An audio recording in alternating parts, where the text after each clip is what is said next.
أعوذ بالله من الشيطان الرجيم بسم الله الرحمن الرحيم الحمد لله رب العالمين والصلاة والسلام على أشرف الأنبياء والمرسلين سيدنا ومولانا محمد وعلى آله وصحبه أجمعين أما بعد سبحانك لا علم لنا إلا ما علمتنا إنك أنت العليم الحكيم ولا حول ولا قوة إلا بالله العلي العظيم رب اشرح لي صدري ويسر لي أمري واحلل عقدة من لساني يفقه قولي.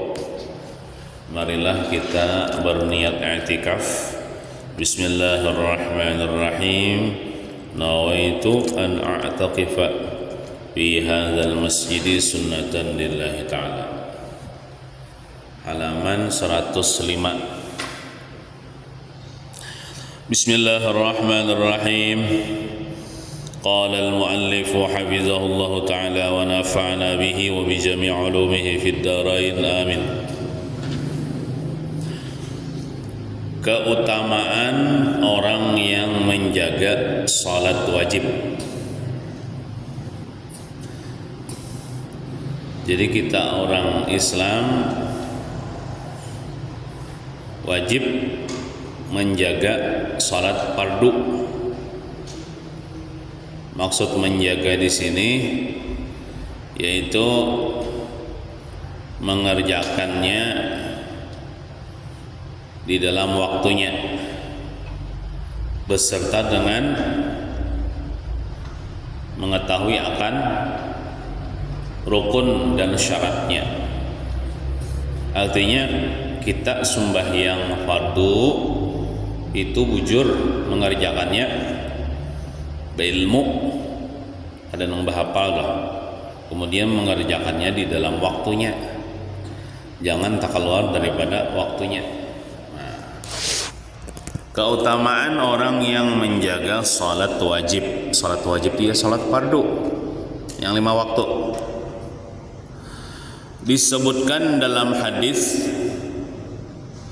ujar Nabi bersabda, barang siapa menjaga atau memelihara dia seseorang yang beragama Islam akan salatnya, niscaya Allah muliakan dia dengan 5 macam kemuliaan. Allah beri dia 5 kemuliaan. 1, Allah angkat darinya kesempitan hidup di dunia. Nah, jadi bila orang yang menjaga salat 5 waktu, kada pernah ketinggalan sembahyang 5 waktu, mengerjakannya di dalam waktunya, maka Allah angkat darinya kesempitan hidup di dunia. Artinya di dunia ini nyaman aja tah. Kesempitan hidup diangkat Tuhan. Bukan berarti sugih orangnya adalah, bisa aja orangnya hidup sederhana tapi nyaman aja tah. Ada juga orang sugih tapi gelisah. Nah itu sempit kan. Ada orang sederhana aja hidupnya, pada sugih cuman asal lapang aja, asal tenang aja. Nah gitu. Allah angkat darinya kesempitan hidup di dunia. Seandainya orang ini misalnya penyembahyang gitu, tapi asa sakit hidup di dunia, itu ada yang salah dalam sembahyangnya. Mungkin sembahyangnya kakak ada bujur gitu nah, sembahyangnya kakak ada betumakninah, atau sembahyangnya kakak balang kambingan, atau sembahyangnya kakak keluar daripada waktunya. Amun orang bujur-bujur sembahyang, maka Rasulullah mengatakan Allah angkat darinya kesempitan hidup di dunia.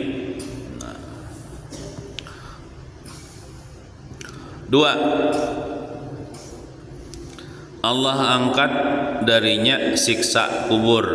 Nah, di kuburnya kada disiksa.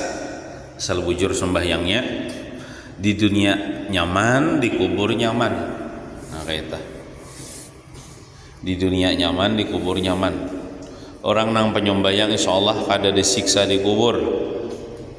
Tapi kalau orang yang kada penyembahyang, apalagi kada sembahyang lalu, itu pasti disiksa di kubur, pasti sudah disiksa di kubur. Nah. Kemudian nomor 3, Allah berikan buku catatan amalnya di tangan kanannya. Karena di akhirat ia menerima catatan amalnya pakai tangan kanan. Itu tandanya orang yang selamat. Amun orang menerima buku catatan amal pakai tangan kiri, nah itu tandanya celaka. Tandanya celaka. 4, melalui jembatan Siratal Mustaqim secepat kilat. Jembatan Siratal Mustaqim, di bawahnya neraka, di seberangnya surga. Secepat kilat, sedetik aja. Kalau kilat itu sedetik ya. Nah, kayak itu. Asal orang penyembahyang, lawan penyembahyangnya di awal waktu. Siapa yang menyegerakan sembahyang di awal waktu, maka disegerakan Allah Ta'ala juga sampai ke surga. Disegerakan Allah Ta'ala ketika meniti titian Siratal Mustaqim. Ada lagi amalan supaya selamat ketika meniti titian Siratal Mustaqim, yaitu membaca yang mana aja bacaannya, pian hafal aja, membaca Bismillahirrahmanirrahim. Bukan membaca Bismillahirrahmanirrahim gasan hendak makan, hendak minum lain. Gitu kita berbismillah ya. Ini berbismillah nah khusus supaya kita selamat meniti titian Siratal Mustaqim.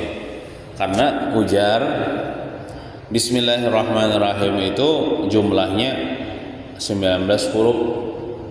Hitungi habian. Bismi sudah 3 huruf. Nah, hitungi habian. Bismillahirrahmanirrahim 19 huruf. Nah, sedangkan malaikat Zabaniyah itu malaikat nang penyiksa di dalam neraka. Termasuk malaikat Zabaniyah itu nang mengaiti dikaitnya batis orang nang melewati titian Siratal Mustaqim.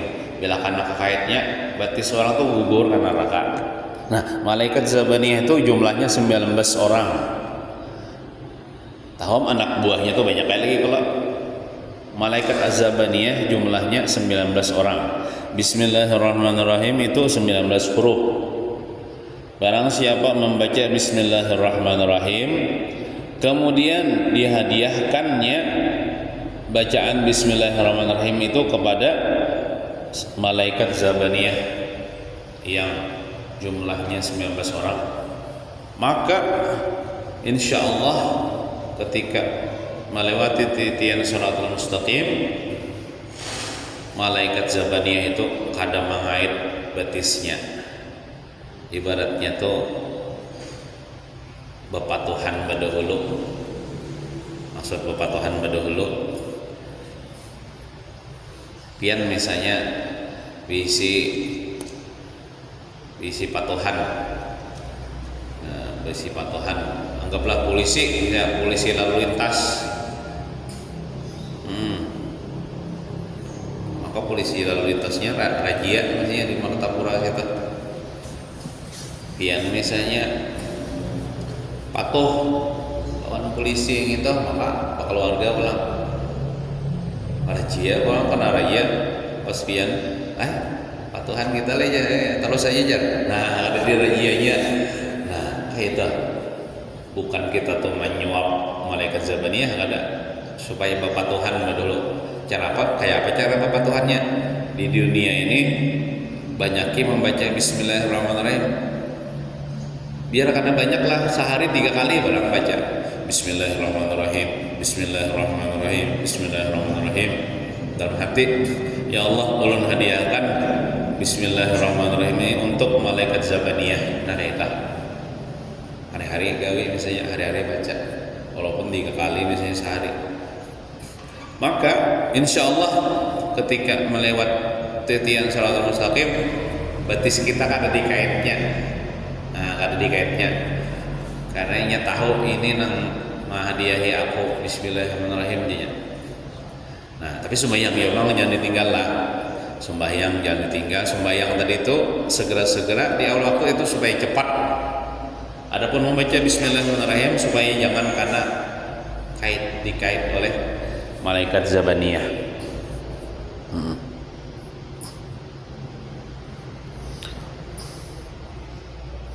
Kemudian yang kelima, dia akan masuk surga tanpa hisab. Dia akan masuk surga tanpa hisab. Nah nyaman kalau pada hisaban. Hisab ini maksudnya ditakuni, itu nah ditakuni malah lambat masuk surga bila ditakuni itu. Contoh misalnya orang nih dari mana ikam dapat harta, kemana menggunakan, nah ditakuni melambati kalau kita. Nah, orang yang sembahyang menjaga sembahyangnya masuk surga tanpa hisab. Nah, itu 5 kemuliaan yang Allah berikan kepada orang yang menjaga salat. Nah, dan kita termasuk orang yang menjaga salat.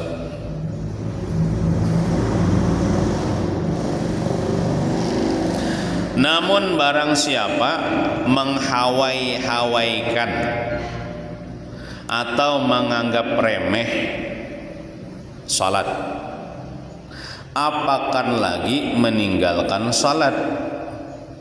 Ini menganggap remeh aja sudah kada boleh, apalagi kada sembahyang lalu. Nah, termasuk menganggap remeh mangkaina akan waktunya.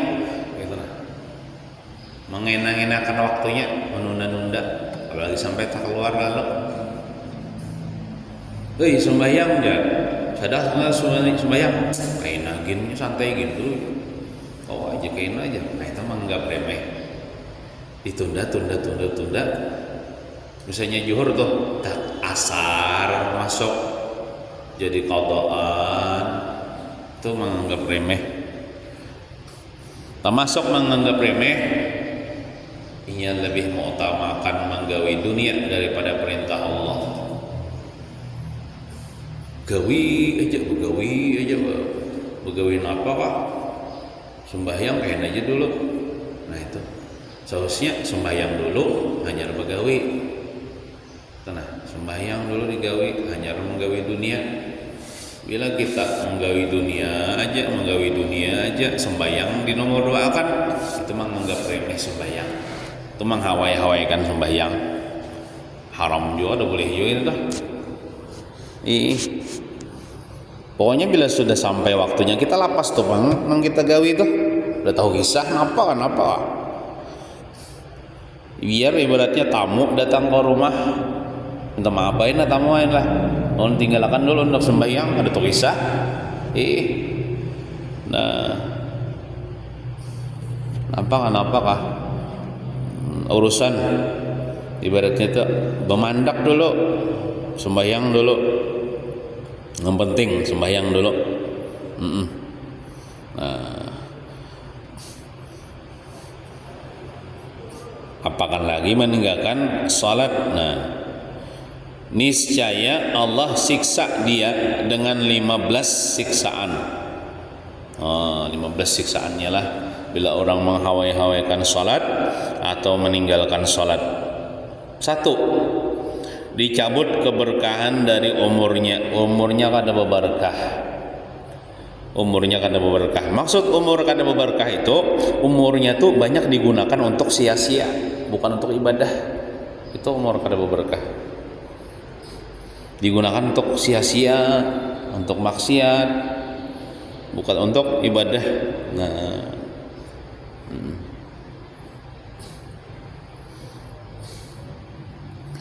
dua, dihapus tanda-tanda kesalehan di wajahnya. Dihapus tanda-tanda kesalehan. Muhanya tuh kayak suram.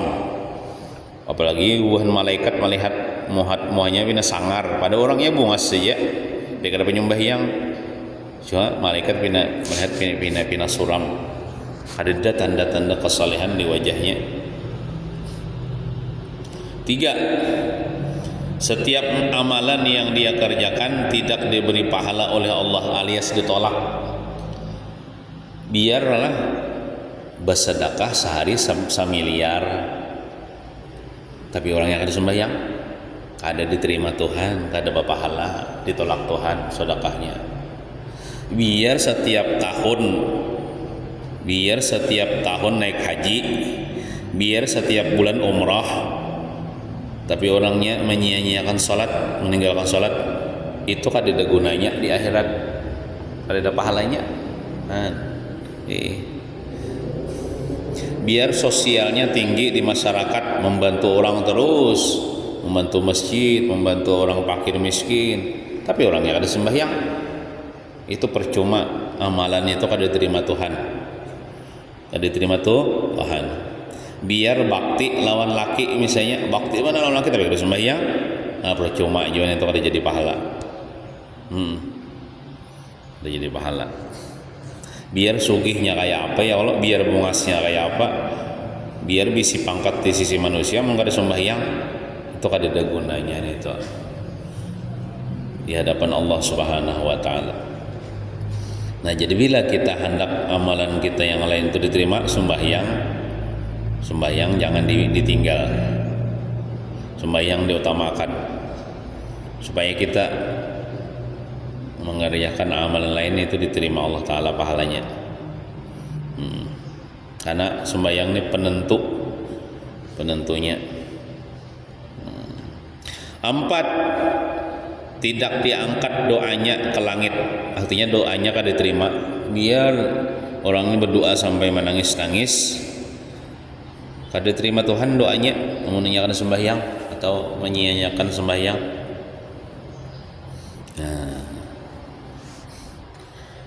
5,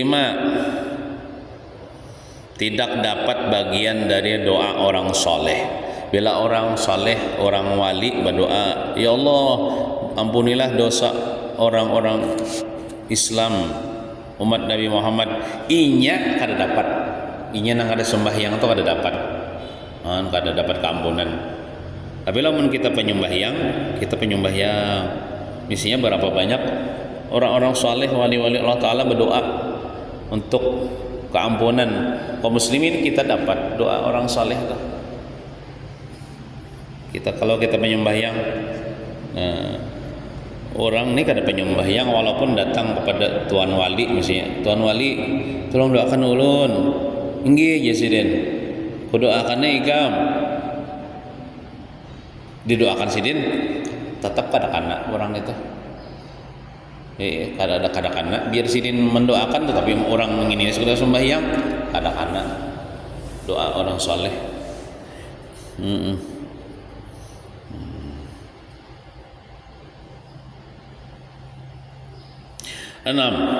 mati hal keadaan hina. Mati hal keadaan hina, maksudnya ini bisa mati kada beriman atau mati su'ul khotimah, mati hal keadaan hina. 7, ketika sakaratul maut sangat kelaparan.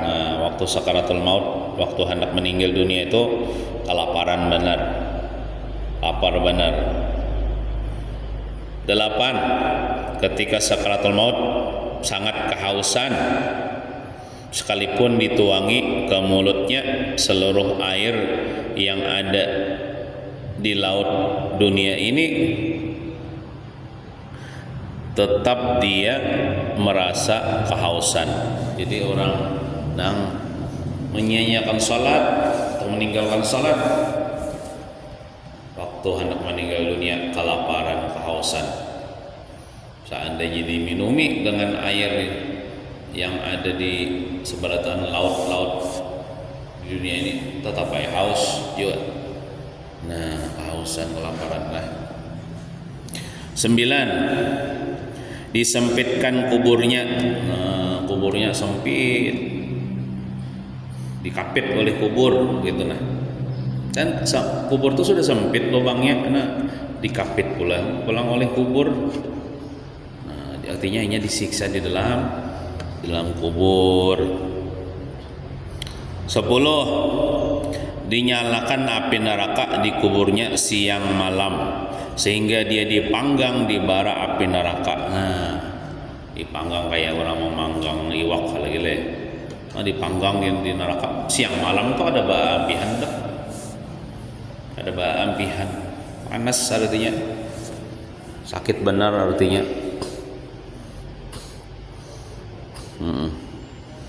Kita di dunia aja awak kita panas karena mariap dingin atau karena demam aja kada nyaman sudah. Atau kada usah garing, kita sehat aja awak, cuman seharian panas misalnya awaknya, kan kada nyaman juga tuh. Apakah lagi dipanggang di atas bara api neraka.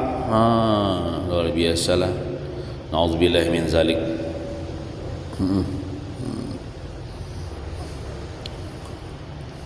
11, dikirim seekor ular besar ke kuburnya yang bernama, naran ularnya nih, Asy-Syuja'ul Aqra'. Itu naran ular, Asy-Syuja'ul Aqra', naran ularnya, untuk menyiksa dia. Nah, kedua mata ular itu terbuat dari api, menyala-nyala matanya, dan kukunya dari besi. Ular bisi kuku leh. Amun ular di dunia itu kan kada bisi tangan, kada bisi kuku.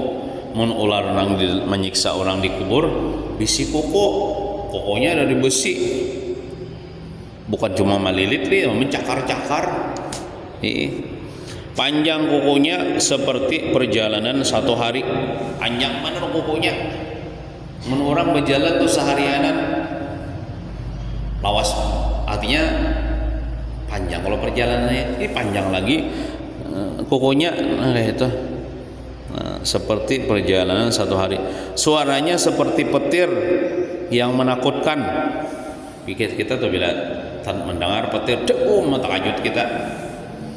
Petir di dunia nih. Nah,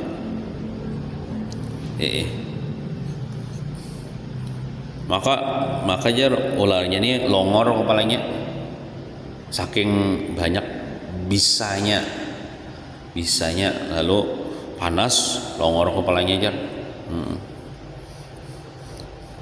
Ular itu berkata kepada si mayit sambil menyiksa orang yang kada sembahyang itu, ambilnya bepandir ularnya. Kenapa jar ular itu bepandir? Kalau ada mayit itu orang yang mati dalam kubur kan, yang kada sembahyang misalnya, atau menyia-nyiakan sembahyang. Ujar, aku adalah Asy-Syuja'ul Aqra', ya ular. Aku adalah Asy-Syuja'ul Aqra'. Dia mengaku memperkenalkan dirinya nih, aku adalah namanya Syuja'ul Aqra'. Allah menyuruhku untuk selalu dekat, artinya terus-terusan selalu menyiksamu. Aku ini disuruh Tuhan untuk senantiasa menyiksa ikam, karena alasannya nih, engkau menyia-nyiakan salat subuh sehingga timbul matahari. Nah, ini bahayalah kita tuh subuh tuh, misalnya kita guring malam, guring semalaman. Subuh orang Bang, di masjid dilanggar. Telinga kita mendengar, artinya kita tuh sadar bahwasanya itu sudah masuk waktu subuh.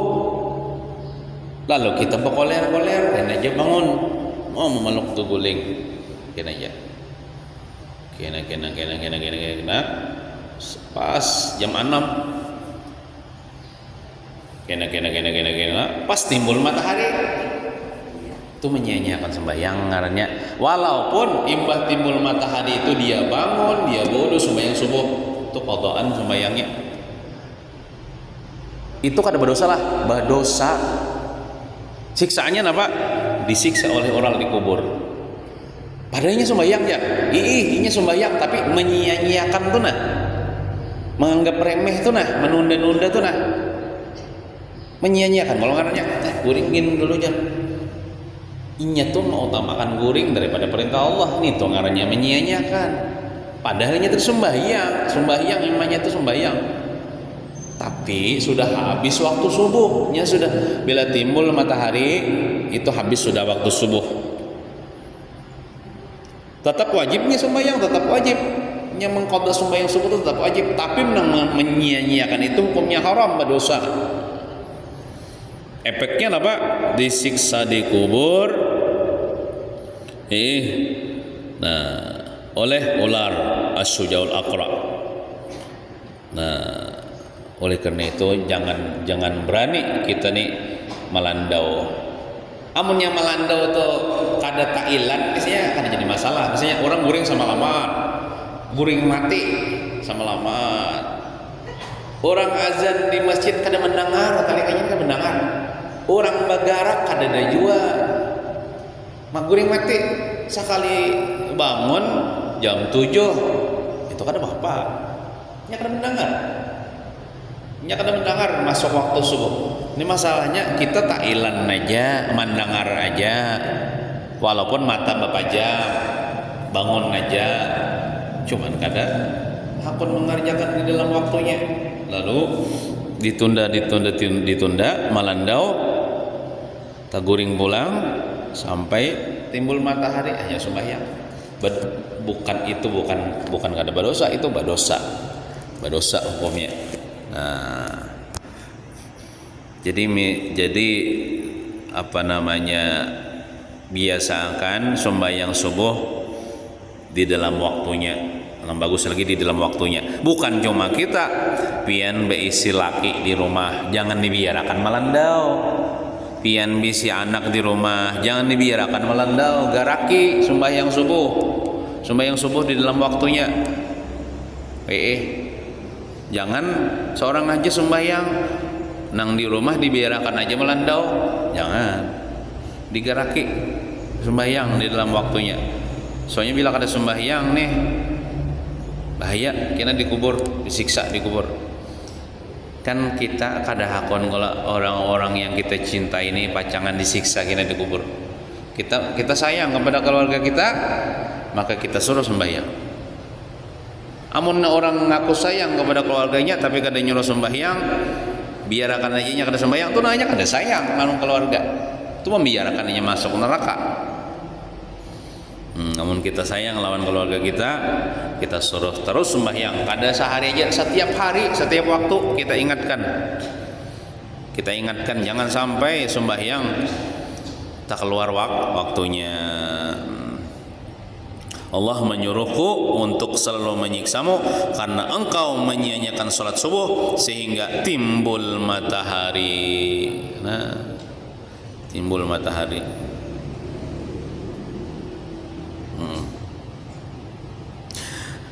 Karena engkau menyia-nyiakan salat zuhur sehingga sampai waktu asar. Nah, ya nih, sembahyang zuhur tak asar. Itu bukan kada berdosa. Padanya sembahyang zuhur tapi di waktu asar, gara-gara nunda tak asar, sembahyang menjadi qadaan. Itu haram hukumnya. Tapi tetap wajibnya sembahyang zuhur itu. Tapi nyana menunda itu berdosa. Karena engkau jaular nih, ini masih pandiran perkataan ular nih, karena engkau menyia-nyiakan salat asar sehingga sampai waktu maghrib. Nah, ini banyak orang-orang ini begawi di Pohomaan, mengatamkah, batanamkah, sampai sudah waktu asar kenakin dulu. Pas bemandak jam 5 lewat, bulik-bulik ke rumah, mandi, bersabun cipu-cipu, azan maghrib. Azan orang maghrib, sembahyang asar belum.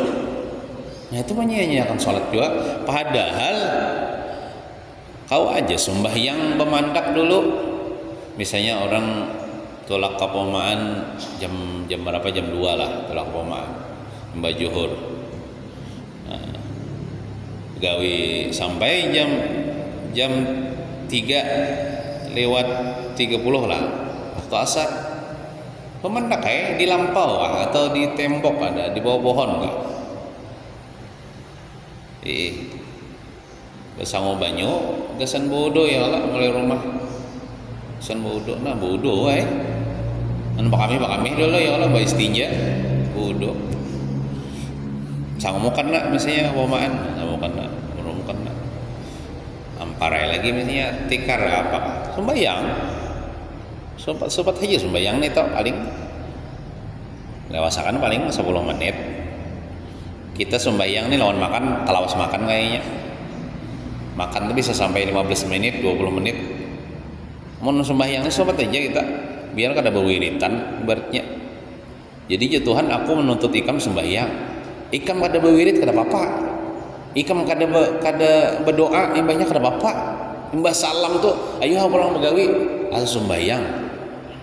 Nah, itu yang dituntut Tuhan.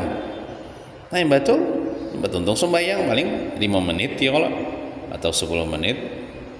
Paculai sudah mukan misalnya pakai pulang tilasan.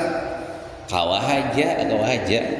Kadang-kadang kita koler bener Nah, supaya kita tuh menghindari supaya jangan disiksa di kubur gitu aja.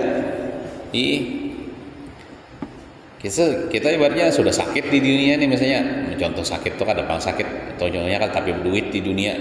Jangan sampai di kubur pulang sakit. Gitu nah. Cukup di dunia aja misalnya sakit, di kubur nyaman gitu nah.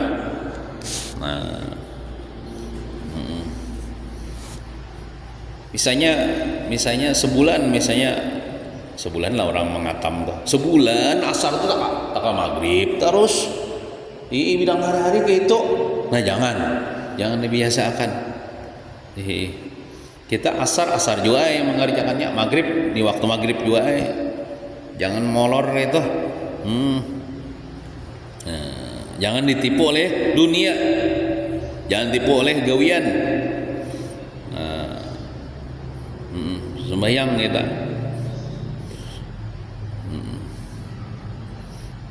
baik itu Pohomaan kita atau kita mau mengambil upah jadi di mengambil upah mengatam di Pohomaan orang asa kada purun ya papandir lawan ampun Pohomaan bamandaklah dulu aku sembahyang bapak kada purun menjaga perasaan ampun Pohomaan. Ibaratnya tuh amun Tuhan dah. Ya, ibaratnya tuh bisi perasaan. Kita menjaga perasaan ampun Pohomaan, tapi kita kadang menjaga perasaan Allah Ta'ala ibaratnya. Ya, benar itu. Sedangkan dunia ini termasuk Pohomaan ampun Allah Ta'ala. Nah, kira-kira amun kita berpandir kayak itu ampun Pohomaannya aku naik. Anu lah mau mandak dulu nak sembahyang nah. Iya aja ampun Pohomaan, pian sembahyang aja di situ ya. Sopan ya, kalau minta dibadahkan orang kealiman, bagus dibadahkan kealiman itu daripada kita dibadahkan ahli maksiat. Bila orang ada sembahyang itu kan maksiat. Sopan kalau minta dibadahkan kealiman, bagus lagi dibadahkan alim itu ya Allah. Nang bagusnya lagi tuh membawai orang, ayo nah kita sembayangan sana bemandak dos tomat. Nah, bemandak dos tomat ya.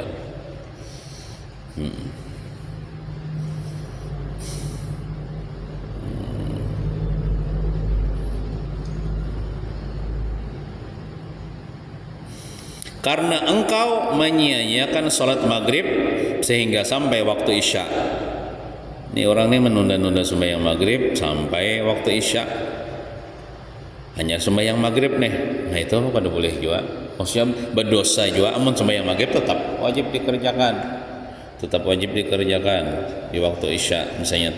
Cuman nang menundanya itu nang berdosa. Karena engkau menyia-nyiakan salat isya sehingga sampai waktu subuh. Ujar ular nih, bisa kena aja dulu. Amun menunda isya itu pacangan sembahyang subuh aja kena paparak sahur, ada apa? Misalnya bebinian nih imba isya tuh misalnya ngantuk benar karena seharianan magawi. Imba isya belum lagi sembahyang isya nih, ngantuk guring nya. Tapi inya biasa tabangun aja kita jam 3. Ada apa itu? Guring ha? Nyawa masa waktu isya itu kan panjang aja. Kira pas jam 3 bangun Thailand sembahyang isya di waktu itu ada apa itu masih di dalam waktunya itu. Nang dilarang ini apabila orang azan subuh sudah belum lagi sembahyang isya, hanya sembahyang isya, nah itu nang dilarang, itu nang disiksa. Kan nang di antara nang 5 waktu tuh nang paling panjang waktunya tuh isya. Isya tuh mulai anggaplah jam 7 lewat kan malam tuh masuk waktu isya lah. Sampai semalaman sampai azan subuh habis sudah waktu isya. Hendak sembahyang isya tuh jam 12 kayak jam 1 kayak jam 2 kayak jam 3 kah, jam 4 kah, jam setengah 5 gin masih kawal ke sembahyang isya. Jangan sampai azan subuh hanya rubah isya. Nah itu kada boleh. Maksudnya tuh menundanya tuh kada boleh. Sembahyangnya tetap sah, cuma berdosa. Jangan dianggap remeh karena disiksa di dalam kubur oleh ular tadi. 12. Ketika keluar dari kubur bersangatan dihisap. Nah, ditakuni benar, dihisap benar. Amuninya masuk surga, amuninya masuk neraka, sudah dihisap pulang, masuk neraka pulang ujung-ujungnya. Amunnya orangnya dihisap, lawas masih dihisap, tapi masuk surga ada harapan nyaman. Tapi dihisap, ditakuni, sakanya ujungnya masuk neraka juga. Ketika keluar dari kubur bersangatan dihisap benar artinya, dihisap itu ditakuni benar. 13 mendapatkan murka Allah. Nyata orang menyanyiakan salat ini dimurkai Allah, dimarahi Allah, dimurkai Allah. 14. Nah ini bahayanya masuk neraka. Tapi di neraka tuh belawasan ada kah? Tergantung imannya. Kalau imannya masih ada, keluar aja daripada neraka. Mungkin setelah 1 miliar tahun dulu di dalam neraka. Lawas ya Allah tuh 1 miliar tahun dulu, 1 triliun tahun dulu di neraka. Ada yang 1 juta tahun aja lah. Lawas saya di neraka dulu. Ripu dulu awak, hancur dulu awak, sakit dulu. Hanya masuk surga kena karena ada imannya misalnya. Dibersihi dulu dosanya itu dengan disiksa. Ibaratnya dihukum dulu. Habis sudah masa hukumannya hanya dikeluarkan daripada neraka masukkan ke surga. Itu kalau ada imannya. Mun kada ada imannya lalu balalawasan di neraka. Termasuk orang yang menamatkan sembahyang tuh, itu hilang imannya tuh. Betamat sembahyang tuh nah, ada sembahyang kada wajib aja sembahyang aja. Itu bisa hilang imannya. Mun hilang imannya itu mungkin dibisi iman lagi bisa balalawasan di neraka, kada masuk surga. Nauzubillahi min zalik. 15. Di wajahnya nanti dicap, distempel 3 tulisan. Jadi ini orang ini masuk neraka, jadi ahli neraka. Kemudian ada tandanya di dahinya tuh bertanda. Nah, Ada 3 tulisan. Tulisan yang pertama apa? Wahai orang yang menyia-nyiakan hak Allah. Apa tulisan dia? Bertulisan di wajahnya. Wahai orang yang menyia-nyiakan hak Allah, jangan. Karena sembahyang itu hak kita kepada Allah. Kita sembahyang, kita menunaikan hak kepada Allah. Tapi lamun kita kada sembahyang, kita kada menunaikan atau kita menyia-nyiakan sembahyang, itu menyia-nyiakan hak Allah. Kemudian tulisan yang kedua, wahai orang yang dikhususkan mendapat kemarahan Allah. Tulisan di muhanya, wahai orang yang khusus dapat kemarahan Allah. Ibaratnya mun malaikat jabaniyah atau melihat orang yang sudah becek itu behimat benarnya memukuli. Behimat benarnya memukuli. Nah, kemudian tulisan yang ketiga, sebagaimana engkau telah menyia-nyiakan hak Allah di dunia, maksudnya nyiakan sembahyang, maka saat ini atau di akhirat engkau akan diputuskan dari rahmat Allah. Pada dapat rahmat Allah. Mun kada dapat rahmat Allah ya masuk neraka teh. Oh, behemat bener malaikat memukuli iya nang orang nang kada sembahyang ni dipecahkan kepalanya dengan batu besar yang dari neraka, pecah tambur otaknya. Sakit kalau tuh pecah kepala tuh, kita ditempeleng aja sakit sudah. Jangan kayak gitu tempeleng, kita rinyut tuh sakit kepala, sakit sudah. Minik ya, pusing ya sakit sudah. Ini dipecahkan kepalanya, tambur otaknya, diciptakan bolang nang baru kepalanya dipecahkan bolang belawasan kayak itu. Oh sakit benar ulang di belawasan itu, maksud belawasan selama masa hukumannya. Nah jadi di pesan di dalam pelajaran di sini, yang pertama dulu sembahyang dijaga. Kayak apa menjaga sembahyang? Bila sampai waktunya sesegera mungkin kita kerjakan. Apapun urusan kita dunia ini kita lepas dulu. Walaupun ada tamu minta maaf lah ulun hendak bahaur dos tomat. Bahaur tuh apa? Sembahyang itu kan haur kita dengan Allah Taala. Kita begawi. Nah, kita lepas dulu gawean kita, sembahyang dulu diutamakan. Jangan sampai tak keluar daripada waktunya. Nah, itu Jepang pesan yang di dalam yang kita baca ini. Nah, mudah-mudahan kita termasuk orang yang selalu menjaga salat kita. Mudah-mudahan kita ini dan anak kita, keturunan kita, keluarga kita, mudahan selalu mengerjakan sembahyang, selalu menjaga sembahyang supaya kita nyaman di dunia, nyaman di kubur, nyaman di akhirat. Amin ya rabbal alamin. Sallallahu ala sayyidina Muhammadin wa ala alihi wasallam. Walhamdulillahi rabbil alamin. Al-Fatihah. A'udzu billahi minasy syaithanir rajim. Bismillahirrahmanirrahim. Alhamdulillahi rabbil alamin arrahmanir rahim maliki yaumiddin.